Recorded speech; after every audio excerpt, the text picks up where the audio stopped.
বাইতুল মুকাররমের মতন এত সুমহান একটি জায়গা খেতাবতের দায়িত্ব পালন করতে গিয়ে আপনি একটা অংশকে খুশি করার জন্য ফতোয়াবাজি করবেন না। আপনি শুধুমাত্র কোনো গোষ্ঠীর ইমাম, এই মসজিদের ইমাম নয়, আপনি কোনো গোষ্ঠীর ইমাম হয়ে এখানে আপনি নিয়োগ হন নাই। আপনি সারা বাংলাদেশের সকল মুসলমানদের একটি প্রতিনিধিত্বের জায়গা আপনি কাজ করবেন। এই জন্য আপনি এমনভাবে কথা বলবেন না যে এইভাবে কথা বললে বিভাজন সৃষ্টি হবে। আমার যুবক ভাইয়েরা, অনুরোধ করে বলবো, আমরা ঈদে মিলাদুন্নবী সাল্লাল্লাহু তাআলা আলাইহি ওয়াসাল্লামের জশ্নে জুলুস করি, এটা সুন্দর করি আমরা পালন করি, কিন্তু যারা মসজিদে বসে বসে ফতোয়া দেয়, যারা জাতীয় ইমাম হওয়ার পরও মসজিদের মেহরাবের মধ্যে বসে বসে ফতোয়া দেয়, দুই ঈদ বিনে কোনো ঈদ নাই, আমি বলবো ওই মসজিদের ইমাম সাহেবকে একটু গবেষণা করার দরকার। কথা বলেন ঠিক কিনা? আপনি শুধুমাত্র কোনো গোষ্ঠীর ইমাম, এই মসজিদের ইমাম নয়, আপনি কোনো গোষ্ঠীর ইমাম হয়ে এখানে আপনি নিয়োগ হন নাই। আপনি সারা বাংলাদেশের সকল মুসলমানদের একটি প্রতিনিধিত্বের জায়গা আপনি কাজ করবেন। এই জন্য আপনি এমনভাবে কথা বলবেন না যে এইভাবে কথা বললে বিভাজন সৃষ্টি হবে। বাইতুল মুকাররমের মতন এত সুমহান একটি জায়গা খেতাবতের দায়িত্ব পালন করতে গিয়ে আপনি একটা অংশকে খুশি করার জন্য ফতোয়াবাজি করবেন না। আমি অনুরোধ করে বলবো, আপনি যে বলেছেন দুইটা ঈদ ছাড়া কোনো ঈদ নাই, আমি আপনাকে আপনার খেদমতে বলবো, আপনি একটু গবেষণা করুন, আপনি একটু খেয়াল করুন, আপনি একটু ভালো করে দেখুন। আমরা তো হাদিসের মধ্যে, আমরা সাধারণ যে গ্রামে গঞ্জের মসজিদের ইমাম আছি, আমরা তো কিতাবের মধ্যে পেয়েছি দুইটা ঈদের বাইরেও ঈদ আছে। ঈদুল জুমাকেও জুমার দিনটাকে ঈদ বলা হয়েছে, আরাফার দিনটাকে ঈদ বলা হয়েছে। এই জন্য আপনি যে বললেন দুইটা ঈদ ছাড়া কোনো ঈদ নাই, এই বক্তব্যের দ্বারাই উৎসাহিত হয়ে অনেক মানুষ বাংলার জমিনে জশ্নে জুলুসের সুন্নি জামাতের উপরে আক্রমণ করার সাহস পাইছে। কথা বলেন ঠিক কিনা? আহলুস সুন্নাত ওয়াল জামাতের অনেক জশ্নে জুলুসের মধ্যে আক্রমণ করেছে। আবার দেখেছি আপনি বলতেছেন মাজার বলতে কোনো শব্দ নাই। মাজার বলতে আপনি কি বুঝাইছেন আমি বুঝলাম না। মাজার তো জিয়ারতের জায়গা।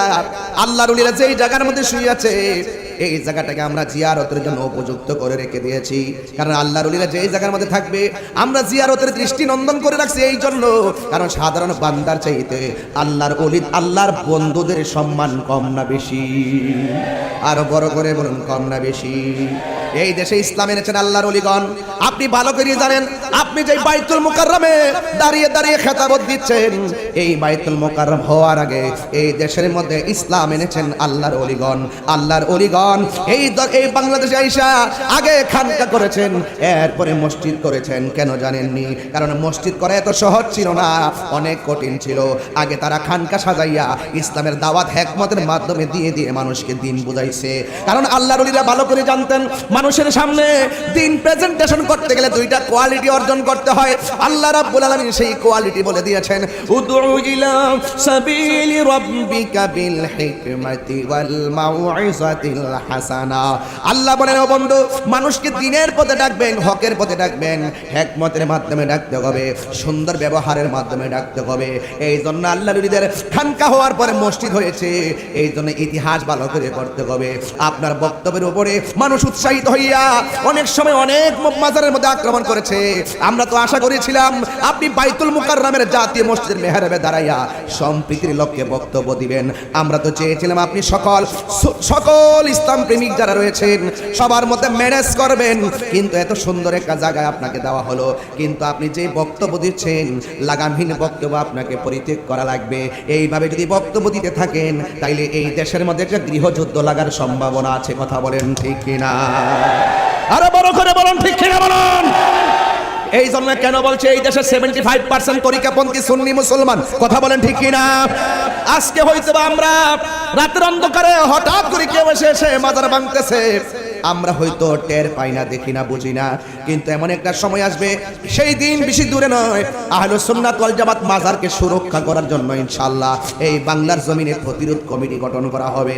যারা আল্লাহর ওলিদের মাজারকে ভাঙার জন্য যারা ষড়যন্ত্র করবে, আমরা আহলুস সুন্নাত ওয়াল জামাত তাদের দাঁত বাংলার জবাব দিব। এ রাঙ্গুনিয়ার সুন্নি মুসলমান রাজি আছি না নই? খবরদার, খানকা আছেন বলে মনে করবেন না আমরা দুর্বল। আমরা দুর্বল নয়। আমরা ইনশাআল্লাহ কাহার উপরে আমরা গায়ে পরে ঝগড়া করি না, কেউ যদি আমাদের উপরে গায়ে পড়ে ঝগড়া করতে চায় তা ইনশাল্লাহ আমরা প্রতিরোধ করার জন্য প্রস্তুত আছি। কথা বলেন ঠিক কিনা? এই জন্য আমার ভাইয়েরা, জশ্নে জুলুস এটা ছিল, আছে, থাকবে। ঠিক কিনা বলেন? আজকে যারা বলে নবী দুনিয়াতে এসে 40 বছর পর নবুয়তি পাইয়া নবী হয়েছেন, আমি বলবো তাদের অন্তরে বেদী হয়েছে। কথা বলেন ঠিক কিনা? তাদের অন্তরে কি রয়েছে? বেদী রয়েছে।